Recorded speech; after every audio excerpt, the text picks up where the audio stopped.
Dito yung maling pahayag na ako daw ay na-assign sa SMNA News kahit hindi totoo dahil ako ay nasa Glory Mountain mula 2019 hanggang 2021. Nandun din yung aligasyon na sa di umano ay nasaksihan ko tungkol sa mga baril na sangkot sina Sara Duterte at dating Pangulong Rodrigo Duterte na hindi naman totoo dahil wala naman akong nasaksihan na ganong pangyayari.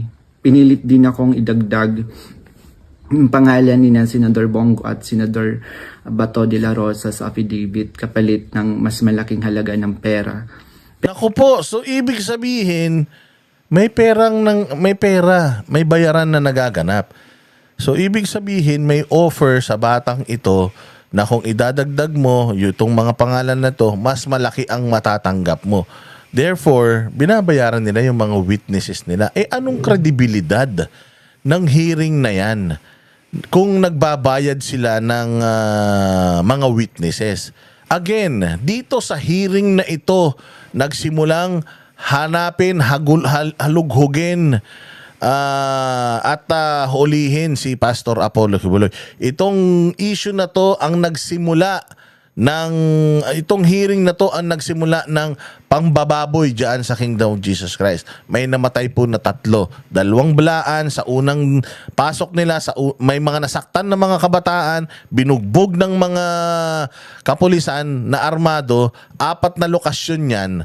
Tapos dun sa pangalawa naman nila, 16 days silang nanirahan, may namatay na isa, maraming nakulong, maraming nabugbog, maraming nasirang kagamitan, naghukay pa dyan, sinira yung simbahan, na-trauma yung mga kabataan, napakaraming naging dulot na kahayupan, kademonyohan netong Senate inquiry na ito ni Risa Ontiveros. Tapos binayaran niya yung mga testigo. Putang ina, walang katapat na parusa ito. Itong ginawa ni Risa Ontiveros. Paano siya nakakatulog na mahimbing sa gabi na ganito ang na ganito ang alam niyang nangyari o ginawa niya at naging resulta ng mga pinaggagawa niya? Sino ang nagkukumpas sa kanya para gawin ito? Yun ang mga question natin. Diretso. Pero hindi ko na sila isinama kasi baka umattend sila sa hearing at magtanong at ma-corner ako. Yung pag-appear ko sa Senate ay may reward na 500,000 na ibinigay nila sa akin. Wow, 500,000 ang binayad sa witness. Kaninong pera yan? Taxpayers money ba yan? So kaya ba blanco yung mga gaan natin, blanco yung BICAM report? Dahil sa ganito, pinambabayad nyo 500,000 pesos binayad sa isang false witness?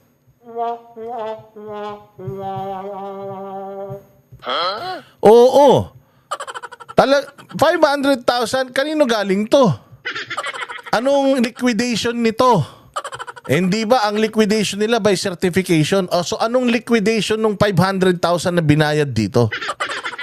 Galit na galit tayo kay Pangulong Vice President Sara Duterte sa kanyang 100 plus na 100 plus million or mga less than 100 million na hinahanap natin.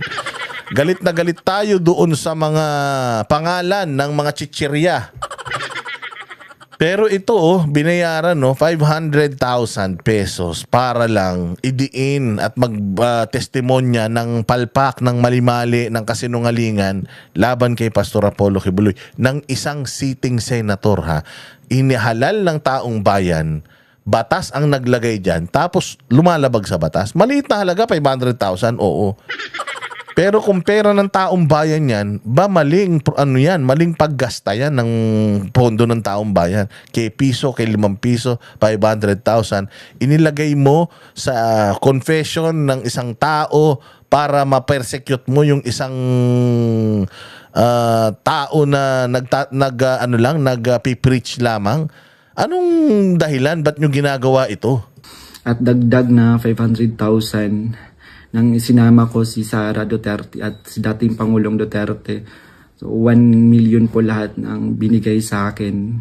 Isang linggo before ang Senate hearing noong February 19, 2024, pinatira ako sa isang condo kung saan ako ay biniriefing at tinuruan tungkol sa mga dapat na isasagot ko sa tanong ni Senador Risa. So sa araw ng hearing, umiyak ako dahil sa konsensya habang binabasa ko yung script na alam ko naman na hindi totoo at hindi ginawa ni Pastoro ng Kingdom. Pagkatapos ng hearing, Ulit, siya daw ay ibinahay sa isang kondo. reward na 500,000 na ibinigay nila sa akin at dagdag na 500,000 nang isinama ko si Sara Duterte at si dating Pangulong Duterte. So 1 million na natanggap niya, 500,000 kay Pastor Kibuloy. Pag sinama si Inday Sara at si Pangulong Duterte, kaya niya nilagay doon sa nakakatanggap ng barel. Kaya kesyo nakakatanggap daw ng maraming baril plus additional 500,000. So that's 1 million. 1 million na pera. Kung opisina ni Senator Risa ito, yung nag-i-initiate nito, ay assume opisina din niya nagbabayad dito. Sino ba nagbabayad sa opisina niya? Pera ng taong bayan. So pera ng taong bayan pinambabayad natin sa mga to 1 million para lang gumawa ng mga peking testimonya. 1 million po lahat ng binigay sa akin. Isang linggo before ang Senate hearing noong February 19, 2024, pinatira ako sa isang condo kung saan ako ay biniriefing at tinuruan tungkol sa mga dapat. So merong connection, 'di ba? Ganyan din yung mga narinig nating issue noon nung panganahon ni Pangulong Duterte, mga sila Bicoy, 'di ba? 'Di ba? May mga ganyang mga testigo sila Bicoy, kung sino-sino pa na kesyo na nasa safe house. So siya daw tinira siya sa isang condominium, doon siya binibriefing. Sige. Na isasagot ko sa tanong ni Senador Risa. So sa araw ng hearing, umiyak ako dahil sa konsensya habang binabasa ko yung script na alam ko naman na hindi totoo at hindi ginawa ni Pastoro ng Kingdom. Pagkatapos ng hearing, tinago ako ni Sen Risa sa kanyang condo sa Manila at inutusan na maghanap pa ng ibang pwedeng maging witness kapalit ng pera dahil may mga susunod pang hearing. Wow, para pala tong pyramiding scam. Okay, maganda yung iyong performance. Maghanap ka pa ng mga katulad mo, mga downlines mo. Maghanap ka pa na babayaran natin para mas maraming testigo, mas maraming testimonya, mas maraming mukhang kapani-paniwala. Kaya naman pala hindi maisampa sa korte yung mga testigo, yung mga testimonya ng testigo sa Senado. Wala naman palang ebidensya, puro peking testimonya lang. Kasi sa korte, it's what you can prove, it's not what you can say. So kung hindi mo kayang patunayan lahat ng aligasyon mo, baka bumalik yan sa'yo, perjury is a crime. Baka makulong ka. So pinahahanap pa siya ng ibang mga testigo para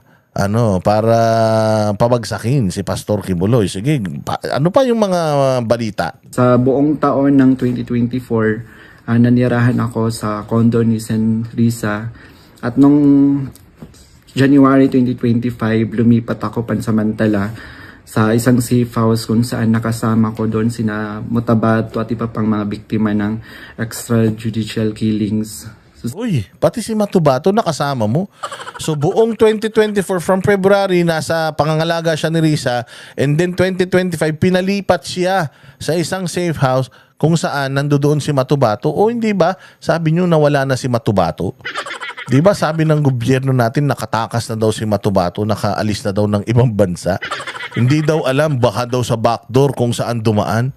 Hawak nyo naman pala. According dito sa bata na to hawak nyo pala, tapos paano mawawala? Kung mawala man yan dyan, either pinatakas nyo yan nang walang dokumento o binaon nyo na yan. Hindi natin alam. Pero according to him, nakasama niya doon sa safe house si Matubato. At tingnan natin, baka may iba pang mga pangalan na lumabas. Sa bawat research o information na aking naibibigay sa Senado, nakakatanggap ako ng rewards na 12,000 na ibinibigay ni Senri sa pamamagitan ng kanyang staff na si Sir Ryan. So, Uy, may Ryan pa. Ryan kaya biyab ba yan?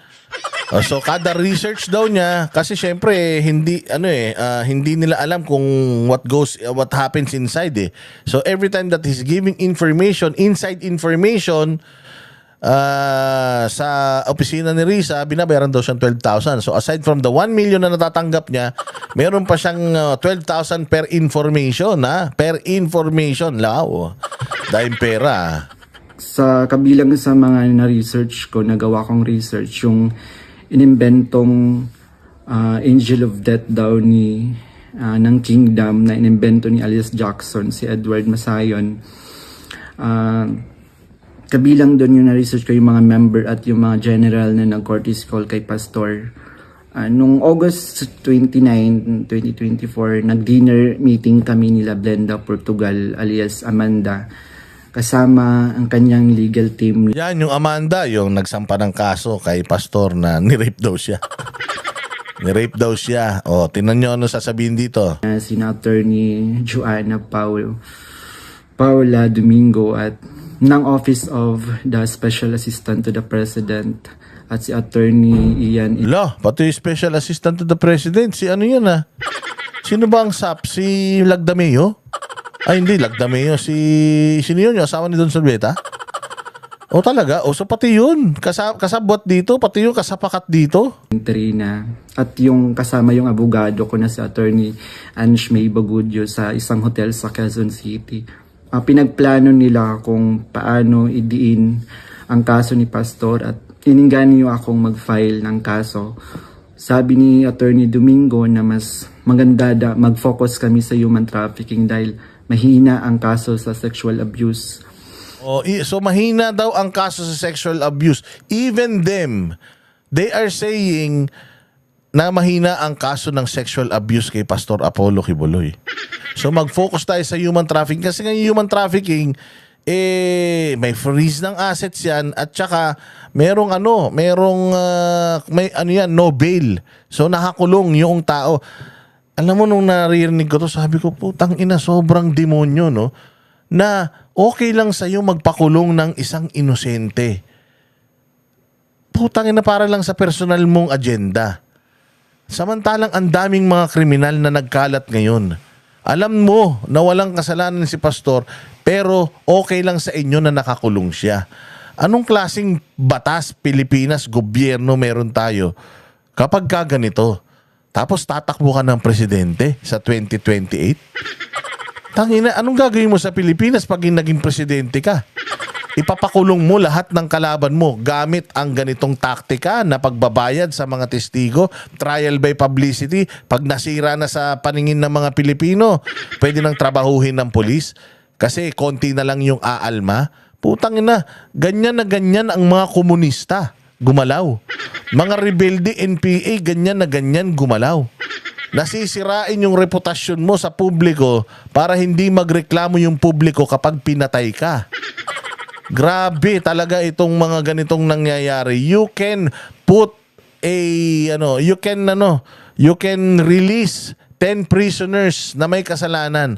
Wag na wag ka lang magkukulong ng isa na walang kasalanan. Yan yung rule of thumb. Yan yung dapat na hindi natin makakalimutan. Di bali na magpakawala ka ng 10 kriminal, wag ka lang magkulong ng inosente. Bakit nyo ginawa ito kay Pastor Apollo Kibuloy? Dahil sa pera ba yan? Pangarap para sa future? Pagtakbo sa eleksyon? Nag-iipon na ba kayo? Ang lalaking pera din itong binibigay nyo sa mga witnesses nyo. Hanap kayo ng pera ni Madam Vice President. Pero anong klaseng liquidation ang ginawa nyo rito sa pinagbabayad nyo na to? Sabi pa ni Attorney Domingo na matalik siya na kaibigan ni Attorney Pearl Angelica Canada na dating abogado ng Kingdom at dating namuno sa Jose Maria College. Ayon sabi ni Attorney Domingo, sabi sa kanya ni Pearl na umalis na sila sa kingdom at alagaan mo daw si Amanda at siya na ang humawak ng kaso laban kay Pastor. Kasamang kanyang kapatid na si Attorney Lady Jade Canada at si Shishir Bandari sa US na nabanggit ko na kumontak sa akin upang siraan si Pastor. Oh, so imagine yun yung mga napangasawa nitong Bandari, yung mga Canada na yan. Sino yung mga nakakulong? Mga Canada din. Pauline Canada, si Enteng Canada, at saka itong yung basta mga kamag-anak, di mantakin mo pinabayaan nila makulong yung mga kamag-anak nila dahil sa gawa-gawa nilang istorya.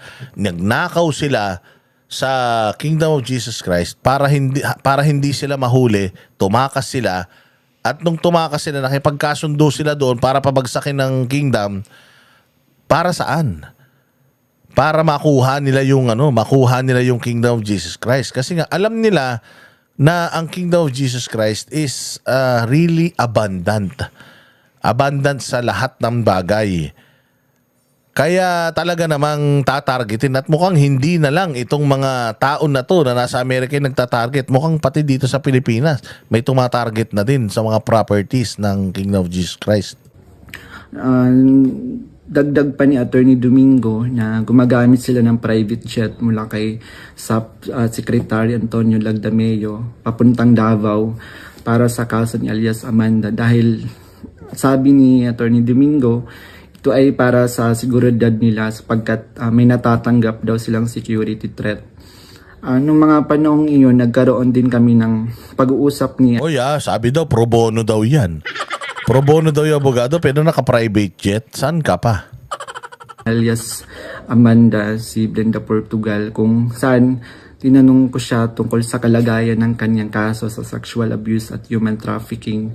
Sinabi niya sa akin na mahina daw talaga yung kaso sa sexual abuse sa Pasig at gusto na niyang sumuko. Kaya lang may mga nagsusulsul daw sa kanya na ituloy pa rin yung kaso. Nakiusap niya lang siya sa akin na tulungan ko siyang maging witness sa kanyang kaso sa human trafficking. So sinasabi din itong batang ito na yung nagsasampa ng kaso ng rape kay Pastor Apollo Kibuloy sa Pasig. Tsaka ng rape and human trafficking yun yung sinampang kaso ng bata. Mahina daw. Humihingi siya ng tulong dito. Sabi naman nito, ba't kita tutulungan? Hindi ko alam kung anong problema mo eh. Ba't kita tutulungan? So yun ang sinasabi nito ni Rene na mahina. Alam din noong nagdemanda na mahina. Alam din noong nagdemanda na hindi niya mapapakinabangan or hindi niya mapapatunayan yung kanyang mga alegasyon kay Pastor Apollo Kibuloy patungkol sa panggagasa. Nanghingi pa siya ng ebidensya kung meron daw akong naipon or naitago ng mga patunay sa sexual abuse. So, ipiniliwanag ko sa kanya na wala akong ebidensya dahil hindi ako kasama sa mga pangyayaring iyon dahil nagsimula lamang ako bilang full-time noong 2019 at hindi rin ako biktima ni Pastor kaya wala akong maibibigay na ebidensya. Tinabi ni alias Amanda na mag-focus na lang ako sa human trafficking at maghanap ng mga ebidensya kung meron pa akong naitatagong impormasyon. Sinabi ko sa kanya na maghahanap ako ngunit wala talaga akong ebidensya dahil hindi naman talaga totoo ang mga aligasyon. Sabi ni Attorney Domingo na hinahanapan daw nila ng butas upang makasuhan at madisbar si Attorney Israelito Torion upang mawala na daw ito dahil sabi niya magaling daw ito. So sa panahon ng KOG Sage sa Davao City noong August 24 hanggang September 8, 2024, everyday kami nagmi-meeting kasama yung mga staff ni Senrisa, yung PNP, CIDG, nandun yung US Embassy, Pati US Embassy? Nandun? Anong ganap ng US Embassy sa natin sa Pilipinas? Akala ko ba ayaw natin sinasakop tayo at pinakikialaman tayo ibang lahi? Galit na galit tayo sa China, diyan sa nangyayari sa West Philippine Sea. Tapos biglang sa mga ganitong affairs sa Pilipinas, kaso sa Pilipinas, nakikialam ang US Embassy.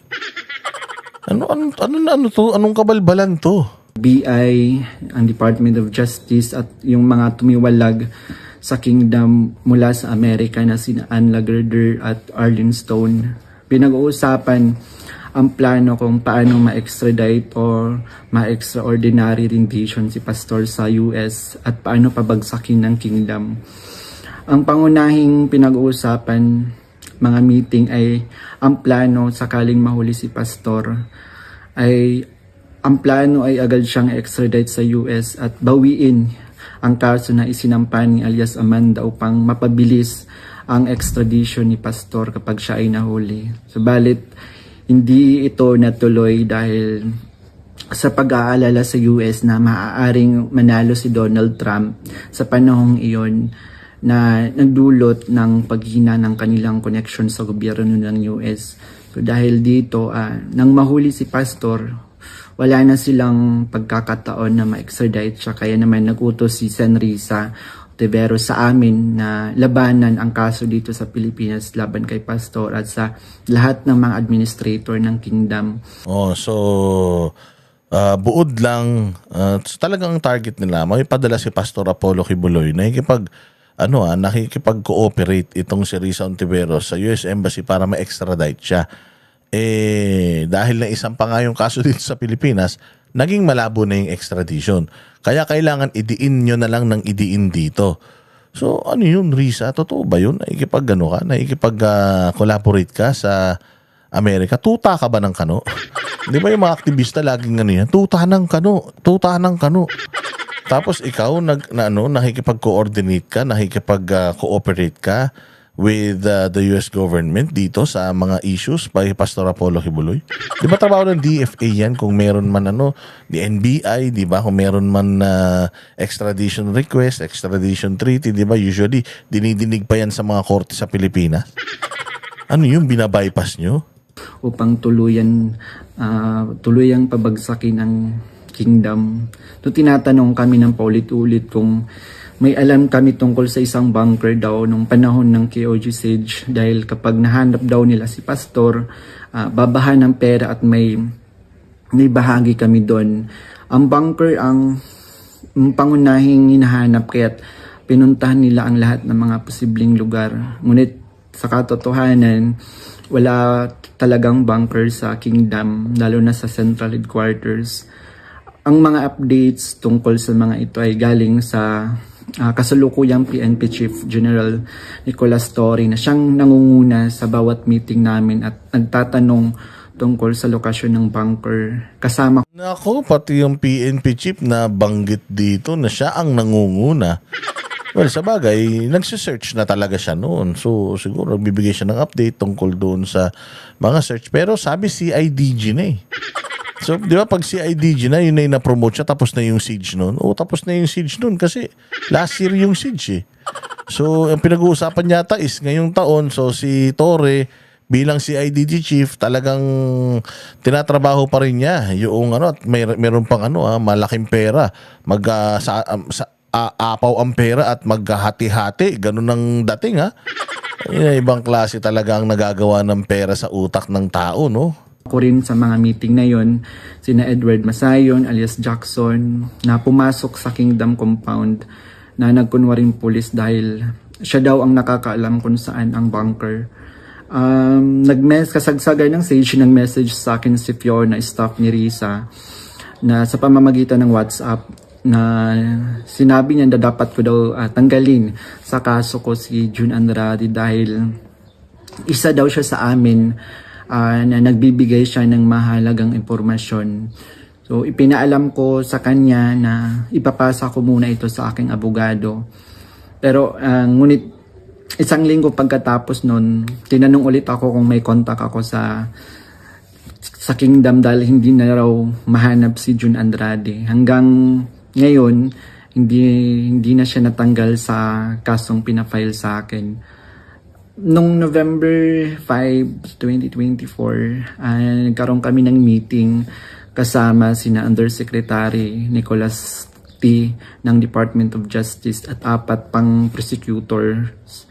Ang naalala ko doon si Prosecutor Olivia Torrevillas, si alias Amanda, kanyang mga abogado, si Attorney Domingo at si Attorney Ian, 3 representative from NBI, 2 lawyer at 1 agent. Ang sabi ni Yusek sa amin, bawat isa sa amin na nag-witness sa Senate investigation na ginawa ni Risa ay may naka-assign na mga administrator ng kingdom na kakasuhan namin. Meron Naku, pati DOJ naman. Pati DOJ nakikipagsabuatan pa sa ganito. So, bawat isa ay may naka-assign na ididimanda. At ang target nila is bawat isang administrator ng KOJC. Kasi ganito, napabagsak nila si Pastor Apollo Kibuloy, napakulong nila eh. Pero nakita nila na bagamat nakakulong si Pastor Apollo Kibuloy, hindi bumagsak yung simbahan. Lalo pang lumakas. Nakapag-conduct pa si Pastor Apollo Kibuloy ng simultaneous na rally sa kanyang pangangampanya bilang isang senador. Kaya siguro, ganito ang plano nila. Ngayon, lahat ng leaders, ididemanda natin. Lahat. Kasi napabagsak na natin si Kibuloy. Akala natin okay na eh. Parang si Pangulong Duterte, napadala nila sa Hague, akala nila okay na. Pero hindi pa pala. So ngayon, ito gawin natin. Yung mga administrators niya, anuhin naman natin. Yun naman ang kanain natin para bumagsak talaga itong simbahan na ito. Oh, yun ang plano talaga nila. Kasi ayan, even the DOJ, grabe yung USEC, na bawat isa sa inyo may naka-assign na mga administrator na mga na mga ididemanda ninyo. So, delicate yan. Delicate yan. Ginagamit ang batas para pabagsakin lamang yung mga tao na gusto nilang pabagsakin, para makuha yung mga bagay na gusto nilang makuha. Wag naman sanang ganun. Kawawa naman tayo mga Pilipino pagka ganyan. Kaya hindi na tayo umunlad-unlad eh. Kasi binabali ninyo yung batas eh. Mali po yan mga sir. Reward na 1 million pesos kung magfa-file kami ng kaso laban sa kanila upang tuluyan na daw masira at mawala ang kingdom at makuha na nila yung mga ari-arian ni pastor at ng kingdom. So sa akin, naka-assign yung 2 administrator na sina Eleanor Cardona at si Marlon Rosete. Pati na rin yung 2 key person ng SMNI na si Cristina San Pedro at si Hannah Jane Sancho. May 2 minister, si Carlo Catiil at si Rico Mandin, at coordinators na sina Grace Mandin at si Corazon Dupalag. At yung kay Alias Jackson naman, yung naka-assign sa kanya, yung mga lalaking administrator, katulad nila Marlon Nacobo, nasali si Sister Elizabeth Carion. And kay Alias Jerome naman, naka-assign sa kanya yung mga administrator ng mga babae na sina Neneng Lizada at si Teresita Dandan. So sa iba't ibang araw na mga meeting namin, kasama ko yung mga dating full-time worker ng kingdom na lumabas dahil sa mga nagawang kasalanan sa loob ng ministry. Doon sina Arlene Stone at Ann Lagerder na parehong sumasali through Zoom mula sa US na tinutulungan sila ng FBI. Si Regina Arevalo naman na siyang scriptwriter ng karamihan ng mga binabasa namin sa Senate hearing. Pati na rin yung mga kasama kong mga fake witness na sina Tirao alias David, si Edward Masayon alias Jackson, si Juar Olimba alias Jerome, si Renita Hernandez, si Glenda Portugal alias Amanda, kasama yung Chief of Staff ng Office ni Sen. Risa na si Attorney J. Becama at yung staff na si Fiona at si Faye. So hanggang sa ngayon, paggawa ko ng affidavit, patuloy ang surveillance at mga planong raid sa mga ari-arian ng kingdom, kabilang ang mga Kingdom Light Congregation sa iba't ibang bahagi ng Pilipinas, yung SMNI building sa Makati, yung KOG Central Headquarters sa Davao. Bukod dito, tinatarget din yung mga anak ng mga full-time workers bilang mga biktima daw ng human trafficking at child abuse. Ngayon po ay lumalabas ako upang ilahad ang katotohanan na ang lahat ng ito ay gawa-gawang kaso at plano lamang pabagsakin si pastor at ang buong kingdom ministry at kunin ang kanilang mga ari-arian. Hindi ko na masikmura yung mga ipinapagawa ni Sen. Risa na kasinungalingan at ang pamimilit niya na magsampa ako ng kaso kapalit ng pera. Wala pong ginawang mali si pastor sa akin. Puro kabutihan ang aking naranasan habang nasa loob pa ng kingdom. Lahat ng ito, sinabi ko ay upang ipagtanggol ang katotohanan kahit nakakatakot dahil sa mga malalaking tao yung sangkot. Pero ito na yung panahon upang tumindig para sa katotohanan at humihingi ako ng tawad sa kingdom family, lalo na kay Pastor Apollo Kibuloy sa mga nagawa kong mali at kasinungalingan. Grabe to mga bossing. Palakpakan natin ang ating Senado, ang ating senadora na si Risa Ontiveros. Sana nakakatulog ka na mahimbing sa mga ginagawa mong kahayupan na ito. Ang lakas-lakas nyo pang gamitin ang Diyos, ang lakas-lakas nyo pang gamitin ang sambayan ng Pilipino, ang tao. Tapos yung pala may mga ganito kayong ginagawa. Sa mga bagong senador, sana ay makita ninyo itong revelasyon na ito at sana ay makompronta ninyo yung inyong mga kasama dyan sa Senado. Kasi kung ginagawa to ng isa, hindi malayong ginagawa to ng lahat. Hindi ba? Yang hearing na yan, nagtiwala ang taong bayan, yang hearing na yan, sinira ng husto ang simbahan ng Kingdom of Jesus Christ. Dahil ba sa mga sinasabi ng batang ito, may babalik yung mga nawala, mga namatay, mga sinira at inabuso, mga karanasan, trauma ng mga nandiyadyaan sa mga apektadong lugar na yan, yung kanilang mga pinagsusugod, hindi na maibabalik ang lahat ng yun. Pero alam natin na ang bawat paglabag sa batas ay dapat na may karampatang parusa at may karampatang pag-uusig ng una ng kanilang konsensya at pag-uusig ng batas. Kaya sana po ay dito sa mga narinig nyo na pagbaliktad, pag-recant ng pag-reveal neto ni alias Rene sa sindikato ni Risa at ng Special Assistant to the President diyan sa pagpapabagsak kay Pangulong Duterte at dito kay Pastor Apollo Kibuloy.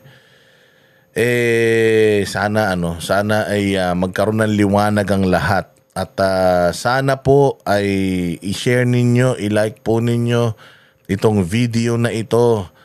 Ako sa totoo lang ngayon, hindi ko pa maitodo yung aking reaction kasi gulat na gulat ako. I was really hoping na yung mga ganito hindi talaga nagaganap sa atin. Lalong-lalo na sa isang babae pa naman, maka-Diyos, senador, na akala mo bait-bait.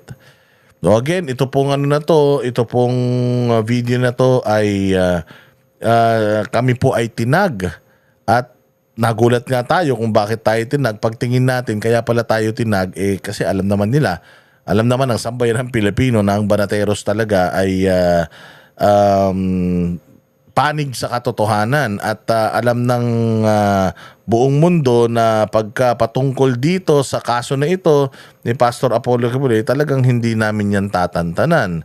Talagang amin yan na mamayat mayain at hihingan talaga natin ng kasagutan.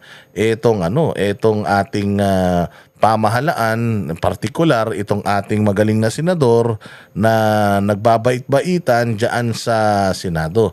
Kailangan po natin itong pagbigyan ng pansin, seryosohin. Bukod sa napakalaking issue ng bayan natin, alam natin na may mas malaking issue ng bayan natin. Pero ito pong issue na ito na nire-raise namin ngayon ay isyung pangloob. Papaano tayo magtitiwala sa rule of law kung yung mismong dapat na mga nagpapatupad ng batas sila pong mga nagiging kasangkapan para maging sindikato ng paglabag sa batas. Bahala na po kayong tumimpla kung maniniwala po kayo dito or hindi, pero doon sa mga judgmental na naniniwala sa unang testimonya niya doon sa Senado, pakinggan nyo ito at nang malaman ninyo. Kasi makikita ninyo dito na genuine talaga yung bata at alam niya, kilala niya yung mga tao, alam niya kung ano yung kanyang mga pinagsasabi. Mabibigat yung mga pangalang binitawan niya rito at nako po, tayo po ay medyo kinakabahan kahit sa ating welfare, dahil alam natin this is too big na involved ang police, Senado, ang isang senador at ang Malacanang. Something can also happen to us. So it's all up to you mga bossing. Magkita-kita po tayo ulit sa susunod na vlog. Tingnan pa natin kung anong maging development netong revelation na ito. Mabuhay kayo at kasya nawa ang Pilipinas. Ang boses ng masa hindi natatakot, katotohanan lang, di kami nalulunod. Walang bahid ng sismis, lahat ay totoo. Kahit sino ka pa, pag mali ka babanatan ka. Walang pinipili kulay, wala kaming kinikilingan. Basta para sa bayan, kami lalaban. Pagdama palakpakan, pag mali banatan. Di matitinag, di matatakot, para sa bayan tuloy ang sigaw. Sa harap ng kamera, walang halong takot. Mga baluktot, lahat kayo'y tutok.